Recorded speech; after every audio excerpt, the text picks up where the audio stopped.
Okay, so our second speaker of the day is Christo Keller, and he's going to be talking about exploring the Naples parking functions.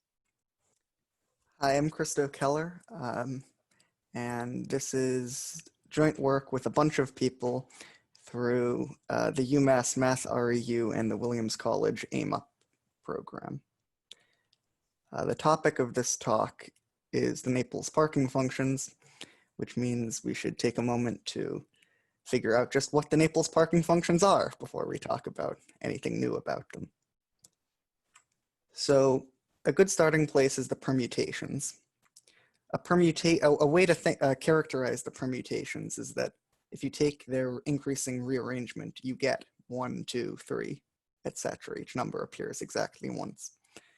So in particular, the increasing rearrangement of a permutation satisfies the sentence AI equals I. So the ith thing in the increasing rearrangement is the number I. So 3, 1, 2 is a permutation. It rearranges to 1, 2, 3. The first thing in 1, 2, 3 is 1. The second thing is 2, and so on. So that's what it is to be a permutation. Now the classical parking functions are going to be a generalization of the permutations. So how can we generalize them? Something that stands out is that you can change this strict equality to an inequality. And if you choose greater than or equal to, you end up with infinitely many. So that's not nice. So you can go with less than or equal to instead. And so now a string of numbers is a parking function if its increasing rearrangement is less than or equal to 1, 2, 3, blah, blah, blah. That is, it satisfies the inequality. The increasing rearrangement satisfies the inequality AI is less than or equal to I. But now it's not clear what we're talking about anymore. And so how should we think about these things? Konheim and Weiss, 1966, which was the paper that introduced parking functions, introduced them in the guise of a parking rule, which comes with this situation, with n cars driving down a one-way road with n parking spots. So if each car wants to go to a particular parking spot, as they come in, they'll check if their spot is open. If it is, they'll park there. Otherwise, they'll park in the next available spot. And so if all the cars can park, this is a parking function. If they can't, it's not a parking function. You can think of the car's preference as a string of numbers. So that's where the equivalence comes from. So a permutation is a parking function. So if each car wants to go to a distinct spot, of course they can all park. They'll all come to the spot they want to go to and they'll park there. If all the cars want to go to the first spot, the cars can park because the first car will indeed park in the first spot. The second car will come in, see that the first spot is taken, check the second spot, park there. The third car will park in the third spot for the same reason and so on until all the cars park. But not every sequence of numbers will be a parking function.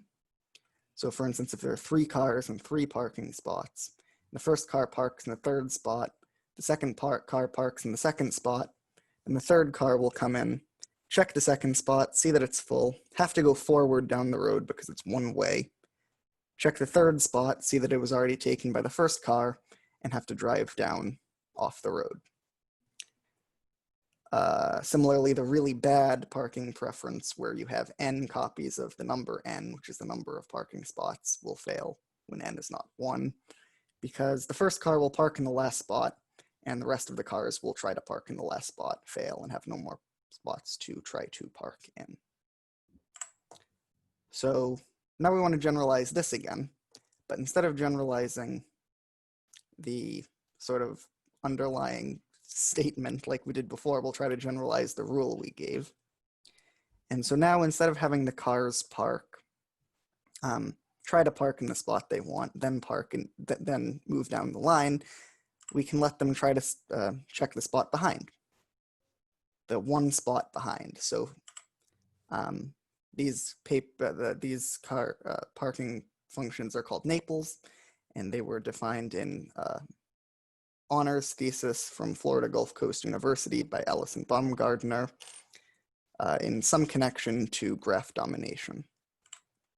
So 322 was an example from before of a string of numbers which is not a parking function, because again, the first two cars will take the last two spots, and so the third car will have nowhere to park.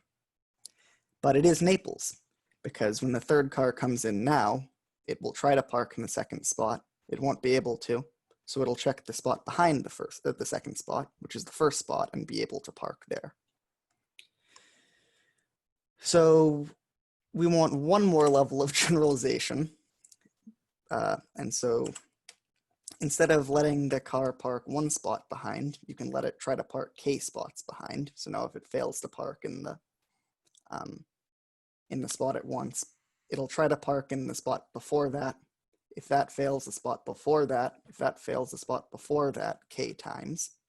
These are called k-Naples parking functions, and they were defined in a paper from last year's MSRI program.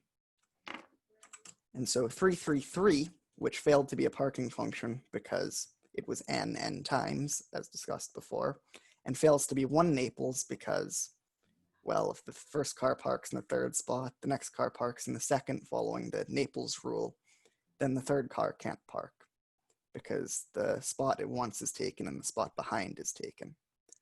But if you take the two Naples rule that lets the cars park two back, then the third car is able to check not just the spot behind it, but the spot behind that. And so it parks in the first spot. And so it's a two Naples parking function. And so the number of parking functions is well known, and that's n plus 1 to the n minus 1. And so you might wonder, can we do this for the k-Naples parking functions? Of course, the number of permutations is also known to be n factorial. And so the paper from last year's MSRI tried that, and they could only find this rather ugly recursion. In fact, they conjecture that this is really hard to prove for reasons related to the Bell numbers or something, which is also not known. And so this has no known closed formula. So that's a bit of an issue, but we can still try stuff. For instance, we can try to count the rearrangements of a given parking function. Because if we can separate the space of parking functions into rearrangement classes, maybe you could call them, basically the parking functions that all the sets that rearrange into each other, then just by counting the number of rearrangements of any of a candidate from any of those, you could get the total number of parking functions. At the very least, you can learn something more about the parking functions. So, of course, this is easy for classical parking functions because the increasing rearrangement is all you need to know that it's a parking function. So all rearrangements will have the same increasing rearrangement. So all rearrangements of parking functions are parking functions. But this won't work for k-Naples, so we have to work a little harder for this. So in general, the k-Naples parking functions are in bijection with lattice paths below a particular line starting with a particular step. So for instance, this lattice path corresponds to the classical parking function 311. So the line is n minus x plus 0 in this case, so the main diagonal. And there's one, and so the numbers in the list correspond to how high these east steps go. So the first number is 3, so it goes 2 up. The next number is 1, so it doesn't go up, and 1 doesn't go up. And it's known that these, I mean, it's clear from this now that the number of decreasing parking functions, classical parking functions, is the nth Catalan number, because it's the number of paths below this line. And so the fact that the path is below the main diagonal forces the first step to be south. But for bigger k, the line moves up as k gets bigger. So the requirement of the bijection is that the first step be south. And it's below this line. So 331 is 1 Naples, and it corresponds to this path.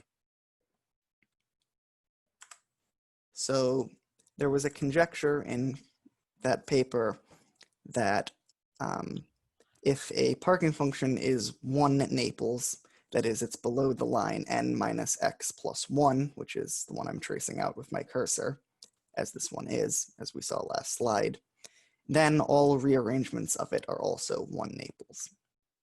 So it's clear, if we think about it for a minute, that 331 is 1 Naples. The first car will park in the third spot. The second car will check the third spot, see that it's full, but still be able to park in the second spot because it's 1 behind, and we're using the 1 Naples rule. And now the only spot open is the first spot, and the third car wants to park there anyway. But also the rearrangements 133 and 313 also work. In 133, the first car will park in the first spot, the second car will park in the third spot, the third car will see the third spot's full and park in the second spot. And then for the other rearrangement, the first car will park in the third spot, the second car will park in the first spot, the third car will see that the third spot's full and park in the second spot. So at this point, it might look really nice, and you might say, oh, so all the rearrangements always work.